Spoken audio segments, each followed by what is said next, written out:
Assalamualaikum warahmatullahi wabarakatuh, sahabat RNI TV dan pendengar Radio Assalam dimanapun Anda berada. Surah Al-Baqarah ayat 183 sebagaimana sering disampaikan oleh para pendakwah, para penceramah dan sudah ma'ruf, itu disampaikan setiap bulan Ramadan. A'udzubillahi minasyaitonirrajim. Bismillahirrahmanirrahim. Ya ayyuhalladzina amanu kutiba alaikumusiyam kama kutiba alal ladzina min qablikum la'allakum tattaqun. Sering kita dengarkan, ya. Ya ayyuhalladzina amanu, wahai orang-orang yang beriman. Kutiba alaikumusiyam, telah diwajibkan atas kamu untuk berpuasa. Kama kutiba alal ladzi, sebagaimana telah diwajibkan kama kutiba alal ladzina min qablikum la'allakum tattaqun, sebagaimana telah diwajibkan atas orang-orang sebelum kamu. Untuk apa tujuannya?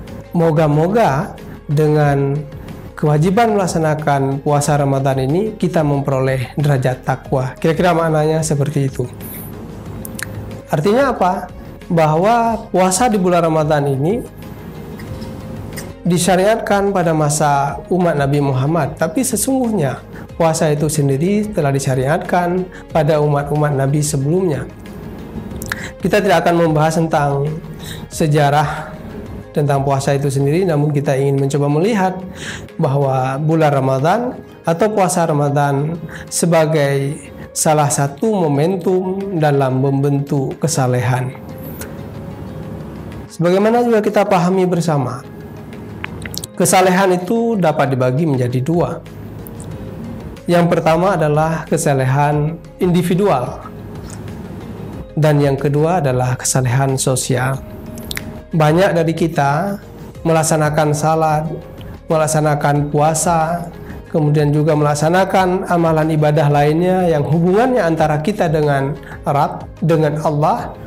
Namun terkadang kita juga melupakan bahwa ada satu lagi kesalehan sosial, di mana amalan kebaikan yang kita lakukan itu semuanya berdampak atau berimplikasi kepada lingkungan sekitar, berimplikasi kepada makhluk lain, baik itu sesama manusia maupun lingkungan sekitar kita.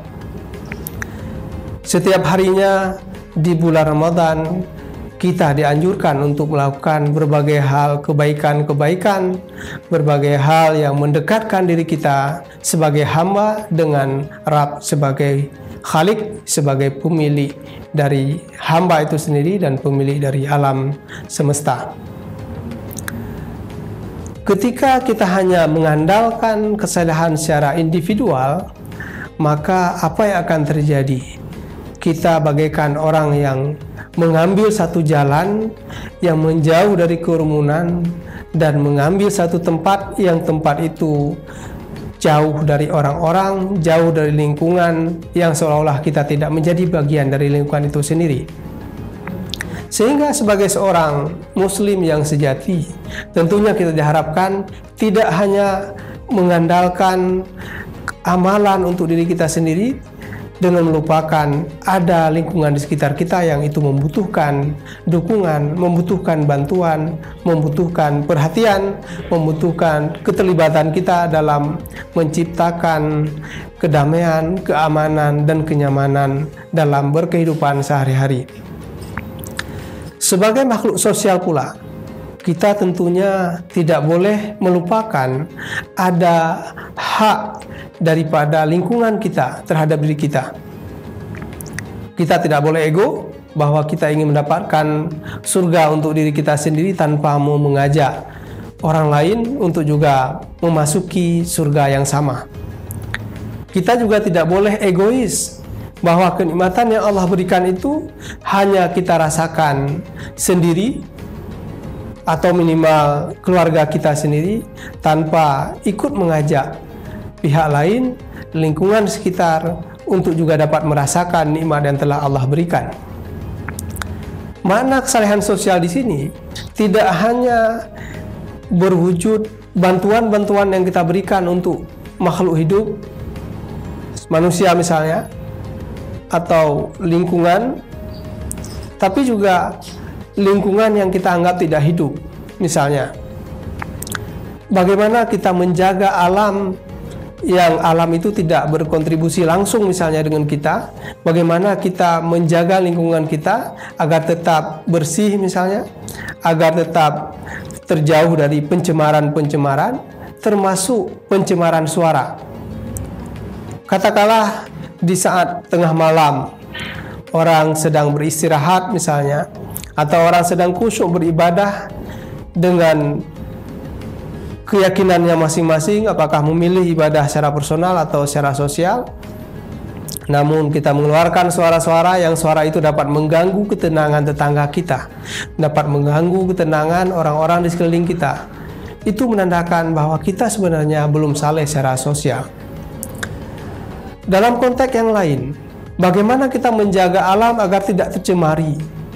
Bagaimana kita menjaga misalnya lingkungan sekitar kita itu betul-betul nyaman, baik bagi diri kita sendiri maupun bagi orang lain.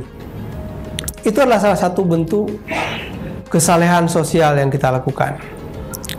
Di bulan Ramadan ini tentu sedekah yang dapat kita berikan itu adalah bagian dari kesalehan sosial yang kita ambil sebagian dari apa yang kita miliki untuk kita berikan, untuk kita bagi bersama kelompok-kelompok mustadafin, kelompok-kelompok lemah yang kemudian mereka dapat merasakan nikmatnya terhadap karunia Allah yang telah diberikan kepada kita. Salah satu wujud yang lainnya adalah di dalam bulan Ramadan sendiri ada yang namanya zakat fitrah menjelang hari raya Idul Fitri. Ini adalah salah satu bentuk kesalehan sosial yang harusnya dan menjadi sebuah kewajiban bagi kita untuk kita laksanakan, sehingga di hari yang fitrah nantinya insya Allah, maka saudara-saudara kita juga akan dapat merasakan kebahagiaan dengan zakat fitrah yang kita berikan, yang kita bagikan, dan mereka sebagai orang-orang yang berhak untuk mendapatkannya juga akan bisa menikmati apa yang sudah kita nikmati.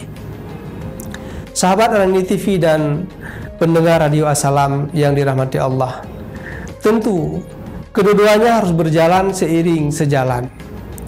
Kalau hanya saleh secara personal, maka tidak akan ada bangunan masjid yang megah, tidak akan ada lembaga pendidikan yang berkualitas, tidak akan ada orang-orang yang merasakan kebahagiaan sebagaimana dirasakan oleh orang yang lain, sehingga fungsi zakat, infak dan sedekah tidak akan bisa berjalan dengan baik. Kenapa?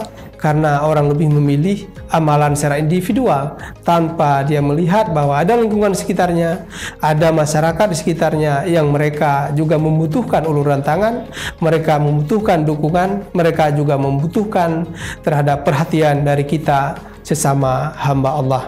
Semoga dengan momentum Ramadan tahun ini kita akan dapat meraih derajat takwa sebagaimana surah Al-Baqarah ayat 183 yang menyebutkan di ujung surat ayat tersebut, la'allakum tattaqun, moga-moga menjadi orang-orang yang bertakwa. Namun kita perlu meresapi secara bersama, sudah kita berumur berapa sampai hari ini, dan kira-kira berapa kali Ramadan lagi kita akan mencapai derajat takwa itu. Tentu ini menjadi perenungan bagi kita semua. Semoga ibadah puasa Ramadan tahun 1444 Hijriah ini betul-betul mampu mengantarkan kita menjadi orang-orang yang bertakwa, dan salah satu ciri-cirinya adalah terjadinya perubahan perilaku kita sehari-hari terhadap diri kita sendiri, terhadap keluarga, terhadap lingkungan sekitar kita. Sahabat Al-Aini TV dan penyiar Radio Assalam, semoga kita dapat berjumpa kembali di saat yang akan datang sebagai pribadi yang taat, sebagai pribadi yang memperoleh derajat takwa insyaallah.